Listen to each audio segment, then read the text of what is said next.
What's going on, party people? It's your friendly neighborhood youth pastor, and this is part 1 of a lesson called Jesus Is. Jesus is. It can be hard to believe or understand or defend the fact that Jesus is God. So today I'm going to share a story, going to put it on its feet, that hopefully will help you to think about this concept that is Jesus really God? So I'm going to turn to the scriptures. I'm going to read the Bible. And as I read this story, I want you to put yourself in this situation. Imagine that you were in this story. Want to hear it? Here you go. Hey, where did I get this Bible from? All right, so we're looking at Mark chapter 2, verses 1 to 12. Mark 2, 1 to 12. A few days later, when Jesus again entered Capernaum, the people heard that he had come home. They gathered in such large numbers that there was no room left, not even outside the door, and he preached the word to them.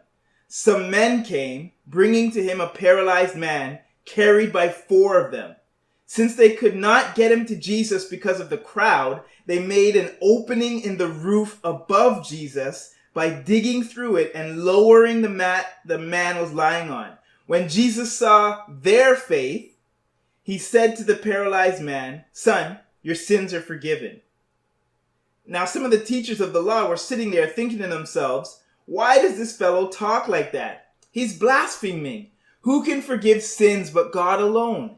Immediately, Jesus knew in his spirit that this was what they were thinking in their hearts. And he said to them, "Why are you thinking these things?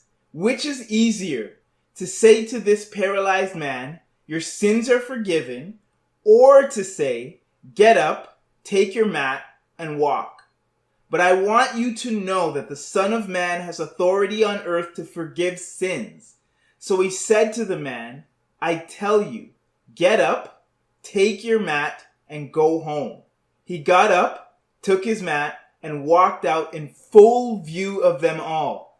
This amazed everyone, and they praised God, saying, "We have never seen anything like this." So Jesus had just returned from preaching in Galilee, and he had been healing people who were blind, people who were paralyzed, even raised someone from the dead. So he's a bit of a celebrity now. So he's preaching, he's teaching at this place, and then this man who has been paralyzed for his whole life is hoping that he can get to Jesus so that he can be healed. So imagine that. His friends, they carry him on a mat, but when they get to the place, it's so crowded that they can't get to him. So they get this absurd, this adventurous, maybe even silly or stupid idea. They're like, "We're gonna break the roof of this house off. We're gonna lower you down right in front of Jesus as he's preaching to this crowd full of people. And then, we'll see what happens." So they do that. So imagine how this man is feeling, like, what's going to happen? Is Jesus going to be upset with me? How is this story going to unfold? So he does it. They do it. They lower him down. They're right in front of Jesus. And then Jesus says, "Your sins are forgiven." Your sins are forgiven. Wait hold a second. That's really cool. But I'm pretty sure this man had come to Jesus to be healed physically, right? So why would Jesus say your sins are forgiven? The only person who can forgive you is the person that you've offended. So how did this man offend Jesus? Think about it, right? Was it because he broke the roof? No, right? Think about this. God has created everything.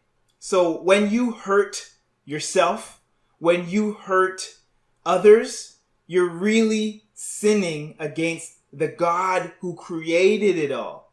So that's essentially what Jesus is saying. He's saying, your sins, whatever sins you've done, are against me because I'm God, right? So that's very important. Another aside, this is totally an aside point, but his 4 friends carried him to Jesus, and then Jesus said, your faith has healed you." And the way that the original language is translated, it's hard to say whether it's the man's faith or the friend's faith. But I just share that to say, hey, if you're going through something, you're struggling, maybe you might need some other people to carry you to Jesus. Jesus sees that faith, and that can be a part of your healing. Or maybe you're in a place where you need to carry some of your friends to Jesus. Got it? Little commercial break. Now back to our story. So forgiveness wasn't really what the paralyzed man was looking for. He was looking to walk again, right? So like I said, the only person who can forgive you is the person that you've harmed.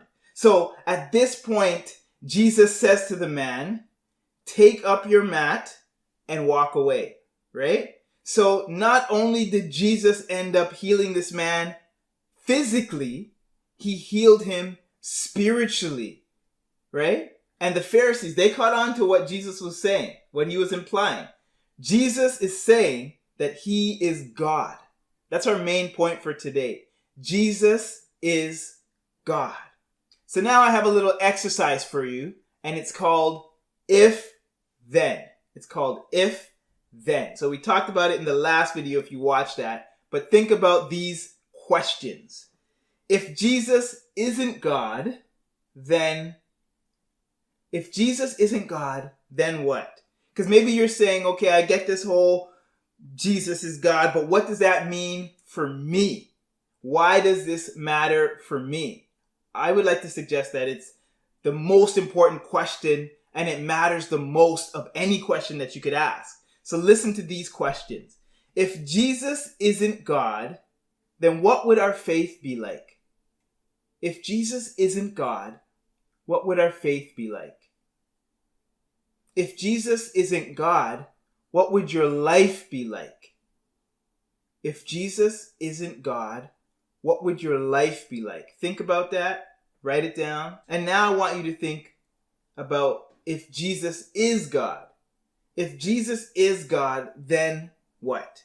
Right? Because things would be much different if Jesus isn't God. But if Jesus is God, then that's the most important discovery in your life. The implications are not just now, but for all of eternity. So it's something you need to really think about. If Jesus is God, then what does that mean for our faith? And if Jesus is God, then what does that mean for our lives? If Jesus is God, what can we do? And if Jesus is God, what should we do differently? If Jesus is God, what should we do differently in our lives? I have one more question that I want to ask you. Let's assume that Jesus is God like he claimed to be. That's what I believe with all my heart. We've talked about what we can do or should do differently if Jesus is God, but here's my question. If Jesus is God, then what will you do about it? If Jesus is God, what will you do about it? So finish this question. If Jesus is God, then I will. If Jesus is God, then I will. Finish that question. Because if Jesus is God, that should change everything about our lives and our faith. Maybe knowing Jesus has already changed your life, or maybe it's something that you're still thinking about and you have a lot of questions. No matter where you are in your journey of faith, I hope this week that you can give some time to think about this statement, to think about it, to wrestle with it, and to think about the implications in your life. Jesus is God. So here's my question to you. Who do you say Jesus is? Who do you say Jesus is? And if he is who he claims to be, how does that affect your life? What are you going to do about it? The Lord bless you and keep you. The Lord make his face shine on you and be gracious to you. The Lord turn his face towards you and give you peace. See you next time.